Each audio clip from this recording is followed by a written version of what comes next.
ফেলাবৃত্তির পর নজর রাখবো যে খবর দিকে কেষ্টর নামের সম্পত্তির হদিশ।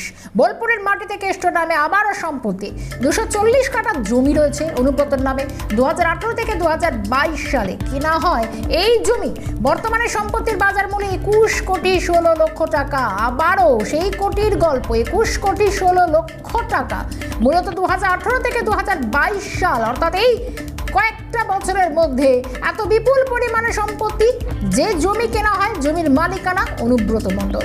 বর্তমানে সম্পত্তির বাজার মূল্য যা 21 কোটি 16 লক্ষ টাকা, প্রায় 22 কোটি ছুঁই বলা যেতে পারে।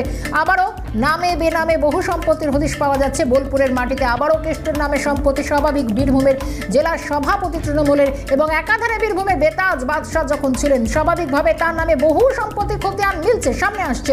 আরও আপডেট নেওয়ার চেষ্টা করব। সরাসরি রয়েছেন বোলপুর থেকে মফিজুল ইসলাম। মফিজুল, কার্যত আবারও প্রায় 21 কোটি 16 লক্ষ টাকার বাজার মূল্যের মূলত যে জমির খতিয়ান সামনে আসছে, যা 2018 থেকে 2022 সালে কেনা হয়েছে বলে জানা যাচ্ছে। কি তথ্য সামনে আসছে সম্পত্তির খতিয়ান নিয়ে?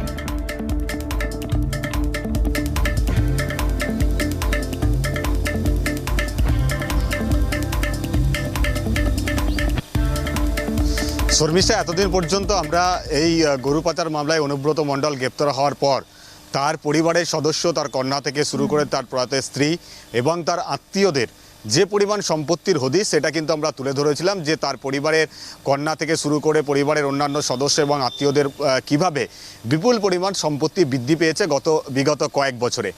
এবার এই প্রথম অনুব্রত মণ্ডলের নামে সরাসরি সম্পত্তির হদিশ পাওয়া গেল। এই ফার্স্ট টাইম কিন্তু অনুব্রত মণ্ডলের নামে থাকা, সরাসরি তার নামে থাকা একাধিক সম্পত্তি, যেটা বোলপুর মৌজার মধ্যেই রয়েছে, সেটা বোলপুর শহরের মধ্যে এবং বোলপুর শহরের প্রান্তে বা শহরতলির মধ্যেও একাধিক এরকম সম্পত্তি রয়েছে, যে সম্পত্তিগুলো অনুব্রত মণ্ডলের নামে রয়েছে। এরকম প্রায় 35টি প্লট রয়েছে বোলপুর মৌজার মধ্যে, যে প্লটগুলো অনুব্রত মণ্ডল কিনেছেন এবং তার নামেই কিন্তু রেজিস্ট্রি রয়েছে। দাগ নাম্বার এবং খতিয়ান নাম্বার অনুযায়ী সেই নথি এবং তথ্য সেটা কিন্তু প্রকাশ্যে আসছে। এরকম 35টি প্লটের হদিশ পাওয়া গেছে শুধুমাত্র বোলপুর এবং গয়েশপুর মৌজার মধ্যে, যেটা বোলপুর পৌরসভা এবং তার পৌরসভার যে প্রান্তিক এলাকাগুলো রয়েছে সেই এলাকাগুলোতেই মূলত এই সমস্ত সম্পত্তিগুলোকে কেনা হয়েছে।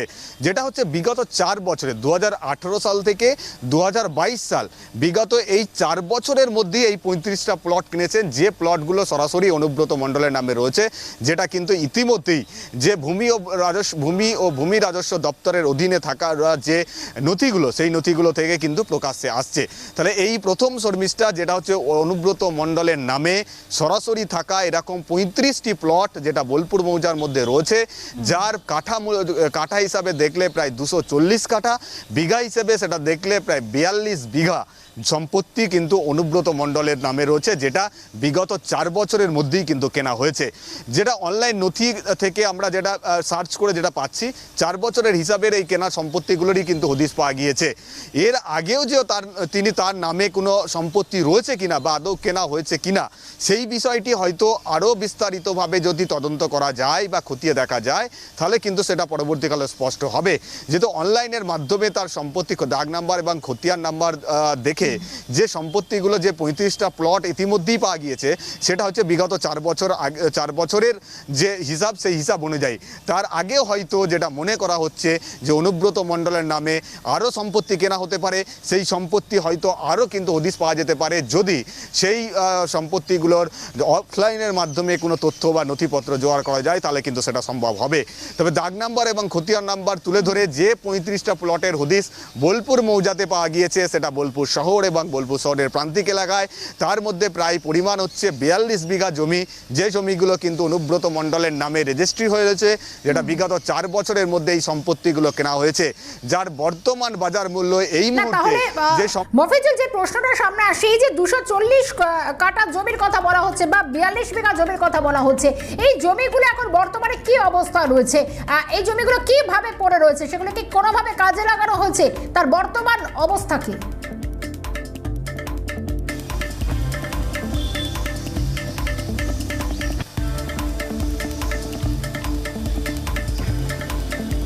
দেখো সেই সম্পত্তিগুলো বর্তমান অবস্থা আমরা এবার হয়তো খতিয়ে দেখবো, কারণ ইতিমধ্যে আমরা সেই সমস্ত নথিগুলো পেয়েছি যে এতগুলো 35টা প্লট অনুব্রত মণ্ডলের নামে রয়েছে, যার পরিমাণ হচ্ছে 42 বিঘা জমি। ফলে সেই জমিগুলোর বর্তমান কি পরিস্থিতি রয়েছে এবার দাগ নাম্বার খতিয়ান নাম্বার ধরে সেই লোকেট করলি সেটা কিন্তু বোঝা যাবে। সেটা আমরা আগামী মুহূর্তে কিন্তু সেগুলো এবার খতিয়ে দেখব। তবে যেটুকু জানা যাচ্ছে যে অনেক যে সম্পত্তিগুলো এখানে রয়েছে তার মধ্যে প্রত্যেকটা শালি এবং কিছু ভিটে এরকমই কিছু সম্পত্তি কিন্তু রয়েছে।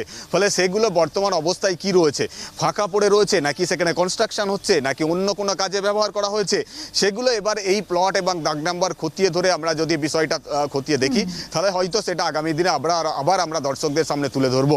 তবে এতদিন পর্যন্ত যে সমস্ত সম্পত্তিগুলোর হদিশ পাওয়া যাচ্ছিল সেই সমস্ত সম্পত্তিগুলোর সঙ্গে সরাসরি অনুব্রত মণ্ডলের কোনো সংযোগ ছিল না, তবে তার লিঙ্ক ছিল যে অনুব্রত মণ্ডলের লিঙ্কই সেই সমস্ত সম্পত্তিগুলো কেনা হয়েছিল বা তার আত্মীয়দের নামে সেগুলো করা হয়েছিল সেটা পাওয়া যাচ্ছিল। কিন্তু সরাসরি অনুব্রত মণ্ডলের নামে থাকা যে সম্পত্তিগুলোর কোনো হদিশ কিন্তু এতদিন পর্যন্ত পাওয়া যাচ্ছিল না, যেটা আজকে কিন্তু পাওয়া গেল।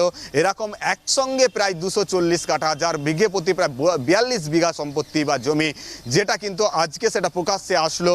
যে নথি অনুযায়ী সেটা দেখা যাচ্ছে যে বোলপুর মৌজার মধ্যে এরকম 35টি প্লট কিন্তু কিনেছেন, এই 32টি প্লট কিন্তু কিনেছেন অনুব্রত মণ্ডল, যে তার নামে কিন্তু সেইগুলো রেজিস্ট্রি করা হয়েছে এবং সেই সম্পত্তিগুলো রয়েছে। এবার ইতিমধ্যে সেই সম্পত্তিগুলো কিভাবে কেনা হলো এখন সেই প্রশ্নই উঠছে, কেন অনুব্রত মণ্ডল একজন রাজনৈতিক ব্যক্তিত্ব, বীরভূম জেলার তৃণমূলের জেলা সভাপতি, তার নামে তেমন কোনো সোর্স অফ ইনকাম করার মতো কোনো ব্যবসা বা পৈতৃক কোনো সম্পত্তির বা বৈতৃক কোনো ব্যবসা তার সঙ্গে নেই, যেখান থেকে সোর্স অফ ইনকামকে সামনে রেখে তিনি এতগুলো সম্পত্তি কিনতে পারেন।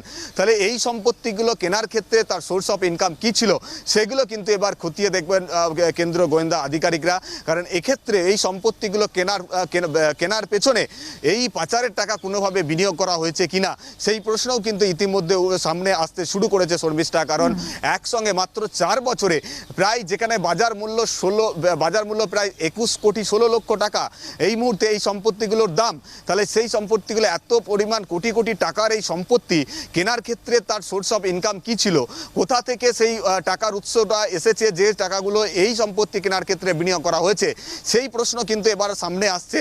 যেখানে কিন্তু এই প্রথম, আবারও বলছি শর্মিষ্ঠা, যে এই প্রথম অনুব্রত মণ্ডলের নামে থাকা এরকম একাধিক সম্পত্তির হদিশ পাওয়া গেল, যেখানে অনুব্রত মণ্ডলের নামেই এই সমস্ত সম্পত্তিগুলো কিন্তু রেজিস্ট্রি করা হয়েছে, যে তথ্য এবং নথিপত্র ইতিমধ্যেই সামনে আসছে। একেবারে মফিজুল, ধন্যবাদ জানাই। তবে পরবর্তীতে আবারও নজর থাকবে এই খবরের দিকে। সরাসরি ছিলেন মফিজুল ইসলাম।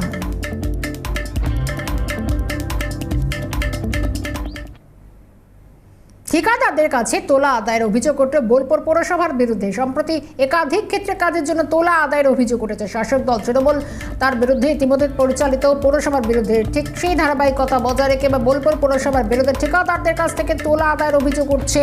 এক ঠিকাদার নিজের নাম পরিচয় গোপন রেখেই অভিযোগ করেছেন বোলপুর পৌরসভা এলাকায় ছোটখাটো প্রজেক্ট অর্থাৎ ফ্ল্যাট কিংবা শপিং মল তৈরি করার জন্য নিয়ম অনুসারে পৌরসভা কর্তৃপক্ষকে যে টাকা দেওয়া হতো তার থেকে বাড়তি টাকা দাবি করা হচ্ছে। এই টাকার পরিমাণ কাঠা পিছু প্রায় 2 লক্ষ টাকা পর্যন্ত পৌঁছে যায়। মূলত ওই ঠিকাদারের কি অভিযোগ আগে একবার শোনাই। এবারে আমাদের মাননীয় মুখ্যমন্ত্রী একটাই বলছেন যে নিজের দায়িত্বে নিজেরা করে কমে খাও। তো আমরা ছোটোখাটো প্রজেক্ট করি, এই ধরুন ছোট নর্মাল 3 তলা 2 তলা এরকম প্রজেক্ট করি রেসিডেন্সিয়াল।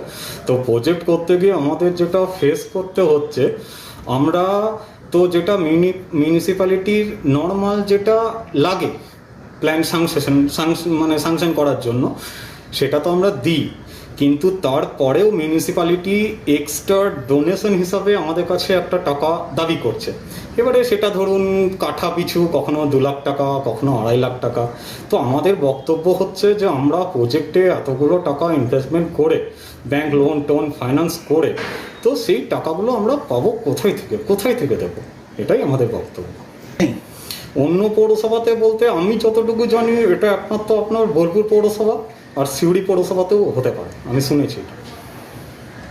মাননীয় মুখ্যমন্ত্রীর কাছে আবেদন রাখবো যে আমরা তো ধরুন বেকার ছেলে এভাবে করে কমে খাচ্ছি, তো ব্যাপারটা যদি একটু ওনার দৃষ্টিগোচর হয়, উনি যদি পদক্ষেপ নেন তাহলে আমরা খুশি হব, আনন্দিত।